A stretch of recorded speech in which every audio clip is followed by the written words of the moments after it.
Are you trying to build lean, defined abs?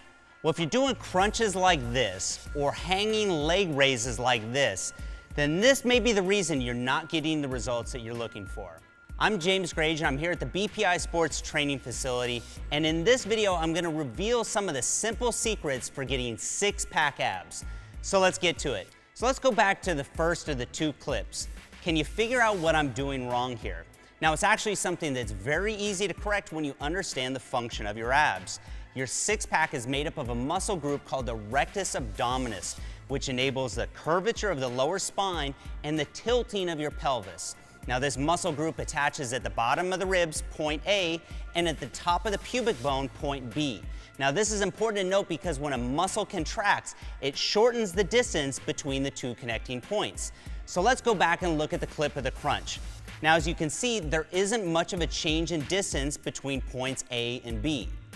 Now, as I mentioned before, your rectus abdominis enables the curvature of your lower spine. So if your back is flat throughout the range of motion, then you aren't fully contracting the muscle.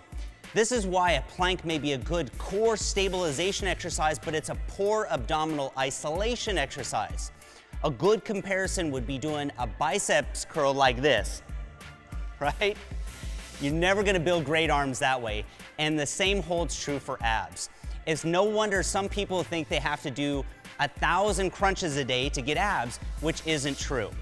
So, to properly do a crunch, think about bringing your head towards your knees instead of up toward the ceiling. Just make sure you don't pull on your neck or head. Now, as you can see here, this now gets a nice curvature in the lower spine and brings point A and B closer together. You should now feel a greater contraction throughout your entire abdominal region. So once you've mastered proper technique, you can then add resistance into the exercise. High reps don't build your abs or burn belly fat.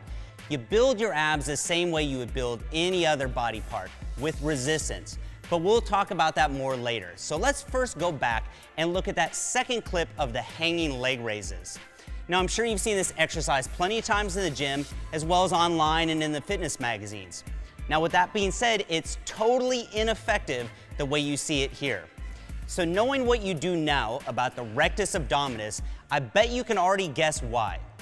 If you point out the fact that there's no shortening of the distance between point A and B, then you're 100% correct. Now, see, I told you that we would take all the mystery out of ab training. So, when lifting the legs up from an extended position to this raised position where the thighs are parallel with the ground, you're using your hip flexors and very little of your abdominals. Now, I used to get terrible low back pain when I was doing this exercise, and that's because your hip flexors attach to your femur, point A, and to the lower part of your spine, point B. So all those exercises that I thought I was doing for my lower abs were just making my hip flexors tight, which then in turn would pull on my lower spine, which was causing my back pain.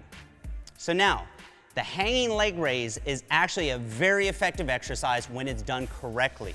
So to do it properly, we need to get that pelvis tilted up. And to do this, we're gonna eliminate this first part of the range of motion that we see here in the clip. So instead of finishing in this top position, we're gonna use that as our starting point. From there, we're gonna do a reverse crunch. Now, don't think about bringing your knees straight up toward the ceiling, but instead think about bringing them towards your head, just like we did with the crunch, but in reverse. So you can see here that we're now getting good curvature in the spine, and we're bringing points A and B closer together for maximum muscle contraction. Now, make sure you don't use momentum or swing. Start with a slow and controlled movement and then squeeze at the top before coming back to the starting position. Now, that squeeze is the most important part, so don't rush it. So now that you know what the function of your abdominals is, you can apply this exact same discipline to any ab exercise. If it doesn't meet this criteria of shortening the distance between points A and B, then it's not the best bang for your buck when it comes to building your abs. Now, in our next video, linked below, I'll share with you my ab routine that includes my favorite ab exercises that you can do at home, as well as my favorite exercises for the gym. So make sure to subscribe to this channel for more content like this on training, nutrition, supplementation, and gym motivation.